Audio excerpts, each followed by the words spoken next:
the dynamic that it is, and it's safer and better that way. And so this was one of the few times that they kind of let that barrier down for a second. And he was like, if you're dead serious about trying as hard as you can, I will let you try again. He's like, but we don't ever do this, like ever. I was like, understood. So I did, and I turned something on and got done with the test. The last pull-up, the very last one that counted on my third try, was very close, but I did do it. And when I say close, I mean because the form in our pull-ups has to be perfect whenever you're doing that in that school. It can't be chin moving. Your chin's got to go over the bar. It's got to clear it. Your collarbone has to touch the bar. Your legs can't move. They have to be going straight up and down. I mean, it's just the amount of parameters is just crazy. And so the last one, apparently, like my chin moved a little bit or something. And I came down and he was like, don't ever do that to me again. I was like, yes, sir. Or hoo-yah, sergeant, is what we used to say. And so I got on team. And so next 2 weeks, I'm on team. Well, at this point, I'm ecstatic. I was just through the moon. I was like, oh, I'm on team. So I'm telling my parents, I'm telling my friends, I'm just stoked. I'm on that thing that I saw on TV. I'm doing it. And so I'm just jazzed. It sucked, but it was super fun. And I can go into that in more detail later. And so I passed indoctrination. We got through that. And after that, the next stage for my pipeline was going to, this all, by the way, took place in San Antonio, Texas, if you don't know. The next stage was at Keesler in Mississippi, which is right by Biloxi. And so, essentially, I went there for what is considered second phase training, which is where you go to weather school, and you also learn a little bit more about the actual job you're going to be doing and things like that. What I wasn't prepared for was the training intensity rise. And the intensity went from what I thought was a 10. That 10 was like a 2. And I walked into an 11.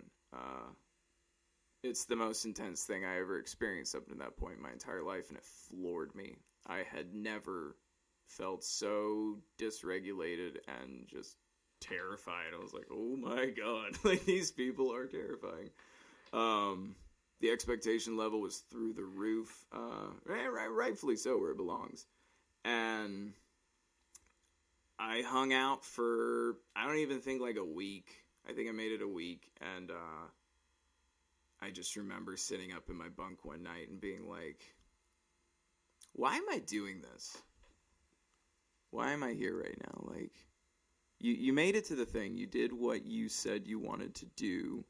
Why did you, really? Because you kind of picked this originally to be a rehab for yourself. Now, you've, like, taken up this mantle. Is this really you? And I sat with that for a while, and I cried, I walked through a lot of different emotions, and eventually came to the conclusion that, no, this is not for me. And so I went and talked to my lieutenants. They agreed. They were like, yeah, we didn't really want to say anything, but it's not a mean thing. It's not that we don't, love you, man, or that we don't appreciate you or think you're awesome. It's just that you're obviously not the type of person for this, and we think your personality belongs somewhere else. You should go be, something with media or whatever. And so, and they didn't say all that, but it was kind of inferred because that's how I kind of presented myself. And so I went the next day to the schoolhouse, and the way that they make you quit is you go to the second story, ring a bell, say I quit in front of everybody. And it's, to signify to the team that they made it past this person, that this person is no longer a part of their team, and to let go of this person. It's very symbolic.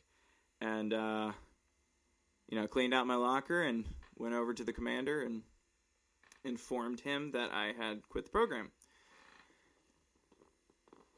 The commander was not super stoked about this.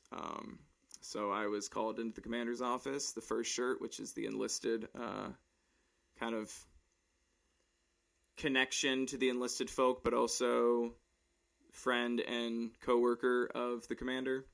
And so the first shirt's behind him, and I go in, and I'm standing at attention in front of his desk, and he says, "Airman, why'd you quit?" I said, "Well, sir," I said, "Sir, Airman Wiggins reports as ordered. I quit because I recognize that I joined this for the wrong reasons, and I understand that I could leave if I wanted to. However, I would like to stay with the Air Force and finish out my contract. And I believe that since I'm already in weather school, which I was like, it would be an excellent idea if I just stayed in weather school. That way the Air Force wouldn't have to spend any more money, and I could continue learning this because I do enjoy it." And he shut that down pretty quick. "Don't tell me how to do my job, something, something, something." And then he said, "I don't like your answer, come up with another one." Basically, your quitting response was not adequate. To which I replied, "Well, sir, you can write down whatever the F you want.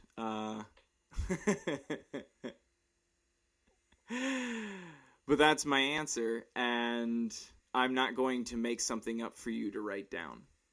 To which I look to the upper left of the commander's shoulder, and the first shirt is giving me the cutthroat signal, because that is apparently a big no-no, which I understood, but at that time was a little too emotional to be paying attention to social etiquette. And so he got a little upset. He said some stuff. He expressed himself fully, and then afterwards told me to leave. Ended up getting cross-trained into avionics for the F-15E Strike Eagle, which is a fighter jet, for those who do not know. And so I went to school there at Keesler and ended up going to school again in Texas for avionics, and then getting stationed in North Carolina, which is where I currently live. And so I get stationed at Seymour Johnson Air Force Base, which is in Goldsboro, North Carolina. This was like 2013 at this time. And I had no idea what I was getting myself into. And I will go into all of that a different time. And so I did that for a few years until 2015. I did one combat deployment. Again, that one will also be another story. And after my combat deployment, I met someone from the burner community, the Burning Man community.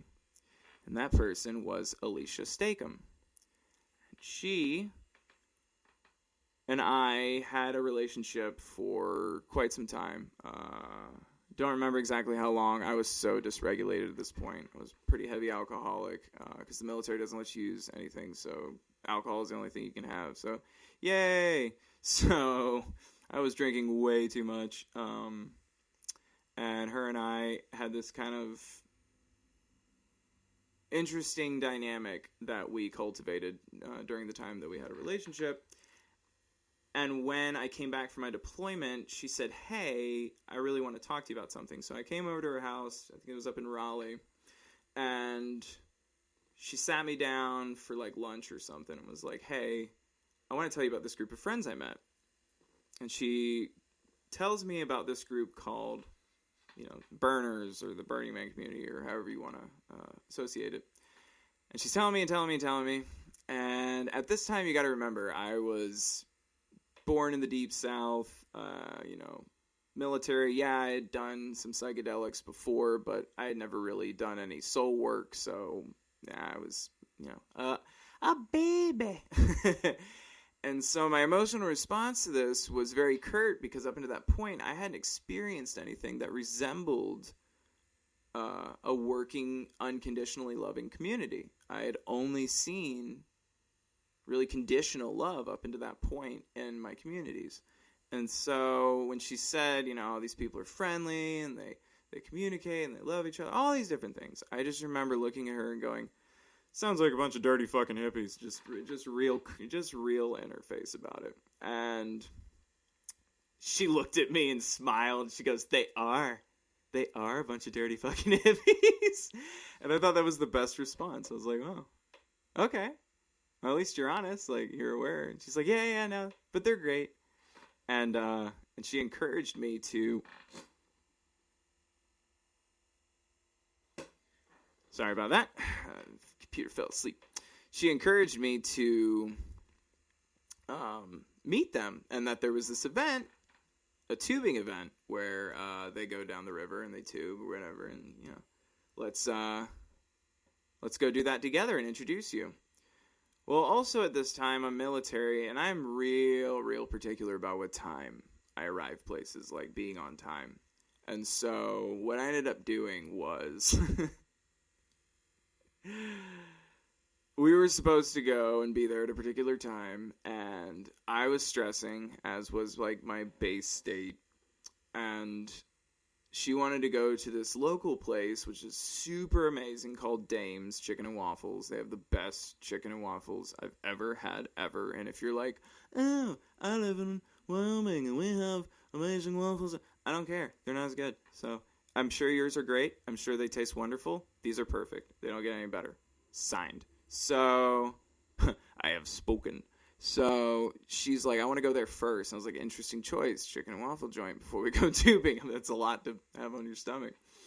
But I'm down. So, we're going and going and going. But we're actually, like, late getting to the chicken place, which means we'll be late getting to the tubing place. And tubing is one of those events where you have a bunch of people together and you all launch at the same time. And the river goes at, like, the same consistent speed throughout. Like, everyone's going to move at the same speed if they're all together. So, like, if we miss the launch, we might miss the whole day. And so I'm bugging at the chicken and waffle place. I'm hungry. I want to get to this thing. I don't know about these people.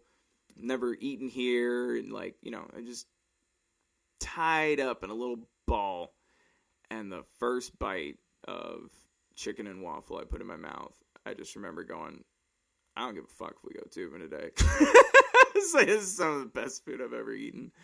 And she was like, I tried to tell you. And so I loosened up. We ate our food. We had a great time. And then we bounced out to the river. And funny thing I learned is that when hippies say they're going to be somewhere, that's a big time window. They are like cats. And so we showed up, like 45 minutes late, and we didn't leave for another 45 minutes. So it all ended up working out. And this is where I met some of the people for the first time in the community.